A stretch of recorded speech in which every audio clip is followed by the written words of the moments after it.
ไฟ ABS โซอยู่หน้าปัดอันตรายบ่มันหมายถึงหยัง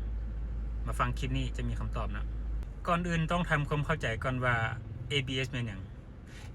ABS เป็นตัวย่อมาจาก Anti Lock Braking System นะมันคือระบบป้องกันเบรกล็อกเวลาที่เฮาเบรกกระทันหันนั้นเป็นต้นแมนเวลามีสิ่งใดหนึ่งแล่นตัดหน้ารถของเฮาเนาะหรือว่าถนนมืดนั้นเฮาเหยียบเบรกแฮงซึ่งมันจะช่วยเฮ็ดให้เฮาควบคุมทิศทางของรถได้ง่ายขึ้นสาเหตุที่เฮ็ดให้ไฟ ABS โซมันมาจาก4สาเหตุต่อไปนี้นะอันที่1ก็คือเซนเซอร์ ABS นี่เปื้อนหรือว่าเสื่อมหรือว่าขึ้นสนิมนะเฮ็ดให้มีการอ่านค่าผิดพลาดสาเหตุที่2แม่นสายไฟ ABS รูดหรือว่าขาดเนาะโดยเฉพาะแม่นเวลาเฮาลุยน้ำหรือว่าลุยตมสาเหตุที่3แม่นฟิวหรือว่ากล้องควบคุม ABS มีปัญหา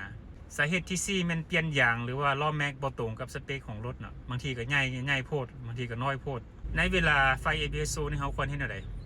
ทับอิดก็คือบ่ต้องตกใจเนาะเฮาสามารถขี่ได้รถได้ปกติเพียงแต่ว่ามันจะบ่มีระบบเบรกตัวนี้มาช่วย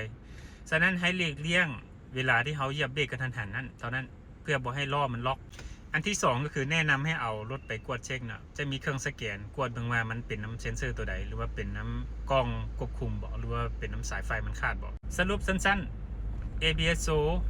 ระบบช่วยเบรกบ่ทำงานแต่ยังสามารถขับรถได้ปกติเนาะเพียงแต่ว่าต้องได้เอาไปเช็คเพื่อความปลอดภัยถ้าเจ้าเห็นว่าคลิปนี้มีประโยชน์เนาะช่วยกดติดตามแล้วก็กดแชร์ไปหาคนที่เจ้าฮักเนาะขอขอบใจ